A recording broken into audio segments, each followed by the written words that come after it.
Hello friends! This will be a new series of videos I plan on doing covering visual novels. Rather than an in-depth review, Visual Novel Primers will be a series of more informational videos where I go over a quick overview of a VN, a bit of background to what it's about, and any tips and tricks if there is a gameplay portion in the game, like the one we're looking at today, Rance Quest Magnum. By the end, I hope you have a good grasp on the game, as well as feel fully equipped to reach the end with no problems. I was trying to wait for some sort of announcement date before doing a video on this, but since manga gamers seem to be taking forever with the editing of the translation, I'm assuming it's just going to be announced sometime soon, so I hope this will help anyone who plans on playing it, or entices anyone to play it when it comes out. Before we get started, let me just slap this on real quick.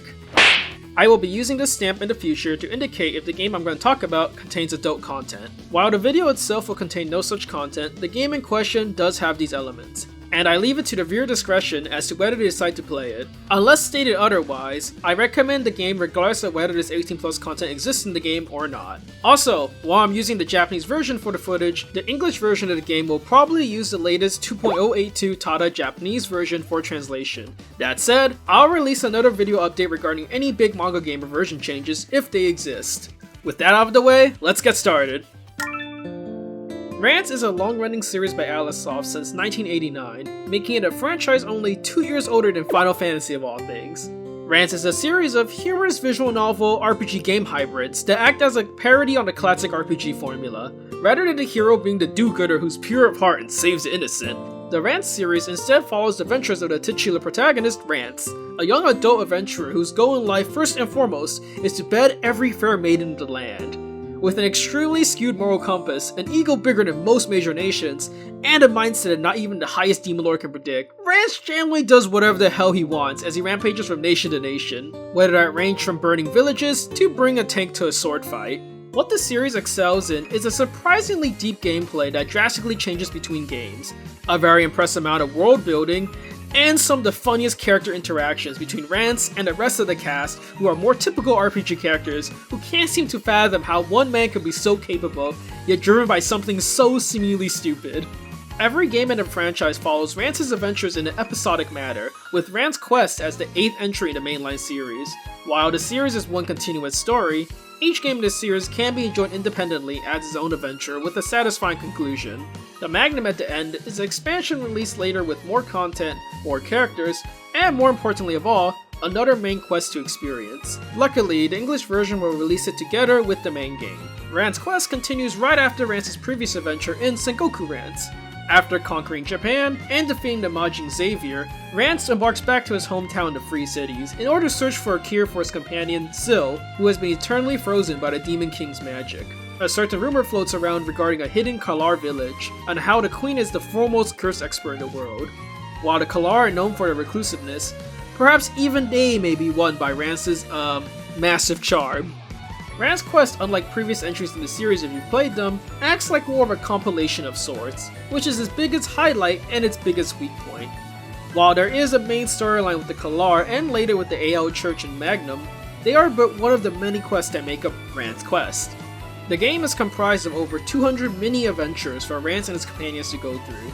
Due to this, Rance Quest allows you to play with a cast of over 65 characters from all over the series, with some fan favorites, as well as plenty of small-time members who have only appeared once in the series. At the same time, there also isn't really much of an overarching story, aside from the two main storylines that only comprise a small portion of the quests. That said, it's still a ton of fun for fans of the series who get to interact with tons of characters they recognize, and for many newcomers to get a glimpse of the many characters that make up the Rance universe. This game series is also nice enough to have a little encyclopedia that updates whenever you meet someone new, so you can catch up on who they are and how Rance met them in the original game they're from. The general gameplay flow in Rance Quest is as follows. You start in the main hub screen where you can select 4 options, from left to right. Rance Castle, where various characters in your party can interact with Rance and get extra skill points. Old Lady Frost Shop, where you can purchase stat upgrade items, weapons, and armors, items, and accessories. The Party Management screen, where you can select which characters to put in your initial party, equip them, as well as bench any characters in the second army reserves. Finally, we have the quest screen, where you can select from the various quests you have available, with more unlocking upon doing other quests or achieving certain objectives, like having a certain item or having a character a certain level. Some quests are purely talking between the characters with a reward at the end, while others include the battling and adventuring portions of the game. which is indicated right here. Upon selecting a mission, you go through a lengthy introduction where Rance interacts with companions or quest givers as to why he's at the location. For example, in Quest 40, Rance hears about a beautiful woman above level 35 in Japan, finds out it's Kenshin, and she hasn't come down the mountain in over a month, and decides to go meet her himself. Afterwards, you are placed in the meat and bones of the gameplay. Here, you control a cute-looking SD Rance as he walks through the various maps. There's an encounter bar at the top left. As you move through the maps, the bar fills up, and moving a couple steps after the bar is full will lead into a battle. After completing the battle, the encounter bar will increase, allowing you to move further until you hit the next area, where it restarts back to its base level. Dialogue scenes are interspersed throughout the venturing portion, whether it be before story combat, upon reaching a green storyline marker, or moving to a new area. In combat, there are two important aspects. The first one being that all skills, including basic attacks, are limited in number of uses, which only replenish at the end of quests. Skill types are separated by color, with red as offensive skills, blue as defensive skills, yellow as equipable stat bonuses, and white as passives that are always active without needing to be equipped. So while you may have a really strong attack like this one which deals double damage, you only have a couple of uses which you just save when you reach a boss or a really hard enemy. The number of attacks a character has is decided both on their base class and the amount of skill points you invest into that attack. Using attack 1 as an example, a warrior class with the sword icon has an initial 8 attack 1, while rangers with the key icon will have an initial 6 attack 1. If I spend 5 skill points which you receive a set amount every level up, I can get an additional use of attack 1 at 9 uses. However, the next investment will take additional points. There are exceptions though, like with Rance having the whopping 16 attack 1 instead of the base 8 that most warriors have. Back to the combat, your party will always have a 3 frontline, 2 backline arrangement. The type of weapon and attack you use determines whether you can hit from the backline or hit the enemy's backline. Spears, magic attacks, and archers are able to hit any target, while any other melee weapon like swords, hammers, daggers, and fists are only able to hit the front line. Of course, weapon skills are different, with hammers having a ton of AoE, swords having a row slash, and so on and so forth. The other important aspect of combat is that all battles, aside from ones important to the quest, all have a set time limit. At the end of the time, regardless of whether you finish the battle or not, you get EXP for all enemies defeated. This also means that even if you spent all your strongest resources trying to kill a single hard enemy, but they are still barely alive at the very end, all those strong attacks have been wasted. Back to the overworld map, there are several different markers you'll come across during adventuring. Purple circular dotted lines are traps that may contain various bad effects like HP loss, skill usage reduction, all the way to removing a random character in your party. These red spiky things are enemy encounters that are stronger than the average random encounter but may contain better rewards. Light blue spears are EXP bonuses for the rest of the quest. These yellow looking virus things are increased bonuses at the end of a mission. Bonus spiral spears fully heal your HP but do not replenish skill usage. Coins give you more money, obviously. And chests contain random items, with red ones being locked that require a ranger, or they explode and lose the item, and green ones which have set items and have no traps. Finally, the most important ones are purple doors that indicate moving to another area of the quest, green stars with exclamation marks which indicate an important dialogue event, and red stars with exclamation marks indicating an important battle for completing the quest. Also, there are green doors which allow you to escape a quest and retain any treasure you found, as you don't keep these treasures if you fail the quest. Finally, you can switch characters in your party a set amount of times during a quest depending on your charisma level, which only raises by completing more quests. Each level allows the player to switch characters during adventuring and in battle. However, when switching characters in battle, every switch takes a point, while outside of battle, you can freely switch all of your members in your party by only using a single point. Putting it all together, the general flow of gameplay involves moving from map to map during the quest via purple doors, conserving attacks and switching out party members when they run out of skills at fighting battle after battle, while moving from area to area, look for red or green stars with exclamation marks to finish the quest. After finishing a quest, all unknown items can be identified using gold, with each identification costing 100 more gold. After sorting out new equipment, put new characters in the party, then you're ready to start the next quest. That should be enough to get a baseline of generally how the game plays out. However, if you want to get some more in-depth information to help you beat the game relatively painlessly, keep on watching. Here I plan on going over all the information I wish I knew before playing the game, and all the tricks you will need to reach the end of the main storylines and beyond. First off, due to the nature of skill usage limitations and how many battles you tend to go through in a given quest, I would train around 15 characters to use, with 10 being the minimum. Out of the 15 characters, I would also designate a main team of 5 characters that are trained the most to deal with the boss fights. Having solid backup is great when one character gets removed due to traps, or just having another group of 5 units or so to deal with half the stage so your main team can beat the boss is all fairly important. Rance can be used for a majority of the battles and then removed to reserve like 3 strong attacks for the boss. Make sure to include at least 2 rangers in your army, as they have the capabilities in order to disarm traps and open boxes, both of which is very important in terms of progression, especially since some traps have a chance to straight up remove a character from your party. This can be extremely detrimental when someone like Rance is removed. One guard in your party is also beneficial for their ability to cover squish your allies like mages from attacks. For the rest of your party, you really can just pick your favorite looking character, as anyone can become viable with enough investment in Rance Quest. The only character you are pretty much required to use is Rance, since in many quests he's a forced participant, which isn't a bad thing when he's rightfully the best character in his own game. All that said, not all characters are equal, so here are some recommended characters for starting out. For rangers, I'd recommend Suzume, who starts with 2 extra attack 1s, assassination, and later gets a 50% physical resistance. And Crane, a ranger who specializes in utility with trap disarms and chest unlocks, as well as being the only other character in the game aside from Rance to have escape, and the only character able to guarantee that escape doesn't ever fail. Together, Rance and Crane can escape 5 encounters, which is invaluable when you are running low on skills and near the very end of the mission. For fighters outside of Rance, I highly recommend Uesugi Kenshin as one of the straight up best frontliners with high base stats, a unique super buff, and a crazy unique strong 8-hit super that can only be used once per quest, as well as a white passive skill that reduces the number of encounters you face when the difficulty is lower than your party. If you do decide to use her, I also recommend her 2 retainers, Katsuko and Torako, who are great because they get unique buffs when they are all fielded together, which allows the retainers to full heal before battle and get double EXP until level 50, a level in which you'll probably have beaten the main storyline once already. Torako is great since she has a high usage AoE magic attack, while Katsuko is more of a standard fighter. For a healer, the best choice is easily Crookmophis, practically the main character of the Magnum expansion. She comes with a free trap disarm and chest unlock, which is usually exclusive to the rangers, as well as access to all the healing in the game, the ability to equip a hammer and be a decent frontline healing fighter as well, and best of all, she's one of the earliest characters you can acquire. Her only rivals in the healing class are either much weaker on average, or are similar but are gotten too late in the game to really matter.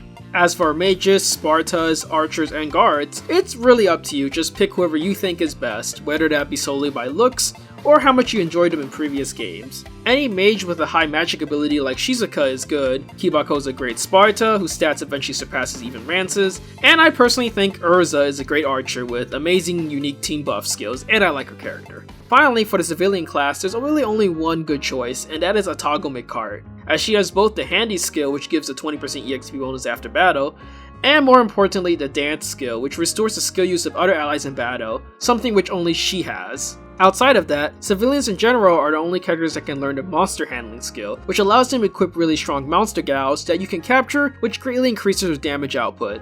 There are 7 weapon types in the game, with classes restricted to specific weapon types. Upon learning the corresponding weapon knowledge passive, they get access to that weapon's special attacks. First up are short swords. Short swords are the run-of-the-mill weapon, excelling in hitting a target multiple times accurately, and has a skill that has a high chance to stun, used by rangers as they don't have access to swords. Swords are the classic weapon of all fighters, as the stronger ones are only usable by them. Swords are strong with only a small hit to accuracy, and sword users have access to the Rose Slash skill and an all-out slash that deals 2x damage. Hammers, on the other hand, have a crazy high attack power and an inbuilt chance to stun, but suffer from hit to accuracy. One skill gives an AoE stun attack, while the other one is a highly inaccurate but powerful attack if it hits. The choice weapon for frontline healers or just a really strong fighter. Spears are the accurate versatile weapons, the only fighter and guard weapon able to hit across the back lines. Weapon skills involve multi-hit and an odd self-buff attack.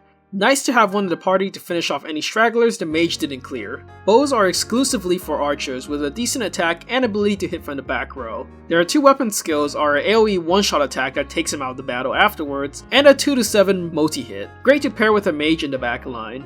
Staves are the mage exclusive weapon. They give magic attack, and that's really about it. Mages are more based on what element they specialize in, which all generally have single target and AoE variants. Finally are the gloves, which are the exclusive weapon of Spartas, with an okay attack, good accuracy, and ability to break guards.